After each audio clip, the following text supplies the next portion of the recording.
Praise the Lord, hallelujah. യേശുവിൽ ഏറ്റവും സ്നേഹം നിറഞ്ഞ സഹോദരി സഹോദരന്മാരെ, ഈ പ്രഭാതത്തിൽ നമ്മൾ ധ്യാനിക്കുന്ന വചനഭാഗം പ്രഭാഷകൻ്റെ പുസ്തകം 2-ാം അധ്യായം 11-ാം വാക്യം. വചനപ്രകാരമാണ് ദൈവത്തിൻ്റെ സ്വഭാവവും പ്രവൃത്തികളും. അപ്പോൾ ധ്യാനിക്കുന്നത് എന്താണ് ദൈവത്തിൻ്റെ സ്വഭാവം, എന്താണ് ദൈവത്തിൻ്റെ പ്രവൃത്തി. പ്രഭാഷകൻ്റെ പുസ്തകം 2:11 ഇത് വെളിപ്പെടുത്തുന്നുണ്ട്. കർത്താവ് ആർദ്രഹൃദയനും കരുണാമയനുമാണ്. അവിടുന്ന് പാപങ്ങൾ ക്ഷമിക്കുകയും കഷ്ടതയുടെ ദിനങ്ങളിൽ രക്ഷയ്ക്കെത്തുകയും ചെയ്യുന്നു. Praise the Lord. നമുക്ക് പ്രിയമുള്ളവർ, കർത്താവ് ആർദ്രഹൃദയനാണ്, കരുണാമയനാണ്. തമ്പുരാൻ്റെ കരുണ നമുക്ക് ലഭിക്കുമ്പോൾ നാം തിരിച്ചറിയേണ്ടത് കർത്താവിൻ്റെ കരുണ എന്ന് പറയുമ്പോൾ കർത്താവ് തന്നെയാണ്. അപ്പോൾ ദൈവം നമ്മളെത്രമാത്രം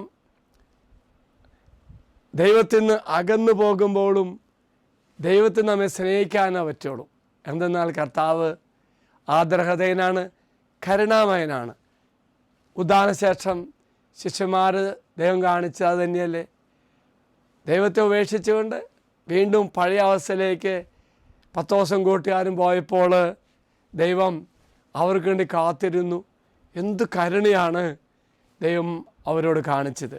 വീണ്ടും പറയുന്നു, കർത്താവ് പാപങ്ങൾ ക്ഷമിക്കുന്നവനാണ്. 10 ദിവസം കൂട്ടുകാർ എന്തെല്ലാം പാപം ചെയ്തു.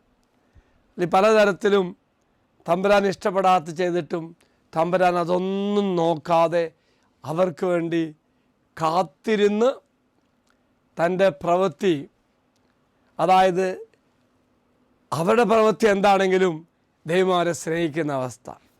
വീണ്ടും കഷ്ടതയുടെ ദിനങ്ങളിൽ രക്ഷയ്ക്കെത്തും. കുരിശുമരണ ശേഷം പ്രതീക്ഷയ്ക്കില്ലാത്ത അവസ്ഥയിൽ അവർ പഴയ ജോലിയിലേക്ക് പോയപ്പോൾ എന്ത് ചെയ്തു?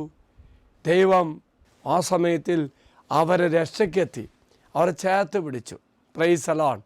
വീണ്ടും പരീക്ഷണങ്ങളിൽ വിശ്വാസത്തിൻ്റെയും ശിരോ ഉത്സാഹത്തിൻ്റെയും പ്രയാസകരമായ സമയങ്ങളിൽ പോലും ദൈവത്തിൻ്റെ കരുണ, ക്ഷമ നമ്മോട് കൂടെ ഉണ്ടാകും.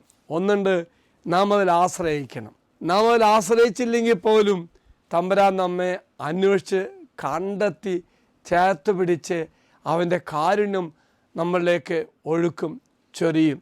അങ്ങനെ പ്രിയമുള്ളവരെ, എൻ്റെ കുറ്റബോധത്താലോ പാപത്താലോ ഞാൻ അകലുമ്പോഴും ദൈവം എന്നോട് കൂടെയായി നിത്യസന്തോഷത്തിലേക്ക് വീണ്ടും അവൻ നമ്മെ ചേർത്ത് പിടിക്കും. അതാണ് ദൈവത്തിൻ്റെ അനുഗ്രഹം നമ്മെ പിൻചെല്ലുന്നത്. ഇത് ദൈവത്തിൻ്റെ വാഗ്ദാനമാണ്. പ്രിയമുള്ളവരെങ്കിൽ ഓർക്കുക, തമ്പുരാൻ കരുണാമയനാണ്. നമുക്ക് വേണ്ടി കാത്തിരിക്കുന്നു, നമുക്ക് വേണ്ടി പ്രവർത്തിക്കുന്നു. നാം കൽപ്പനകൾ ലംഘിച്ച് അകലുമ്പോഴും കഷ്ടതയിൽ നാം തളരുമ്പോഴും ദൈവം നമ്മെ ചേർത്ത് വയ്ക്കും. ഈ ദിവസം നല്ലൊരു ദിവസം അച്ഛൻ ആശംസിക്കുക. മറക്കരുത്, കരുണാമയനാ കർത്താവ്, കരുണ കാണിക്കും. എന്നാൽ അവൻ കരുണാമയനാണ്.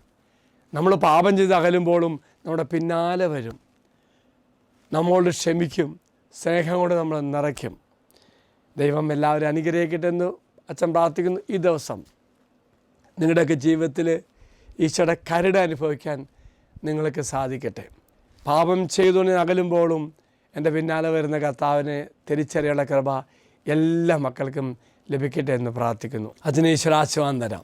നമ്മുടെ കർത്താവായ ശമിശാകൃപയും പിതാവായ ദൈവത്തിൻ്റെ സ്നേഹവും പരിശുദ്ധാത്മാവിൻ്റെ സഹവാസം കൂടെ ഉണ്ടായിരിക്കട്ടെ, ഇപ്പോഴും എപ്പോഴും എന്നേക്കും. ആമേൻ. മറക്കരുത്, കരുണാമയന കർത്താവ്, നമ്മുടെ പിന്നാലെ വന്ന് നമ്മെ ചേർത്ത് വയ്ക്കുന്ന കർത്താവ്, നാം തളരുമ്പോൾ നമ്മളെ കൈപിടിച്ച് ഉയർത്തുന്ന കർത്താവ്. ഒരു നല്ല ദിവസം എല്ലാവർക്കും ആശംസിക്കുന്നു. Praise the Lord.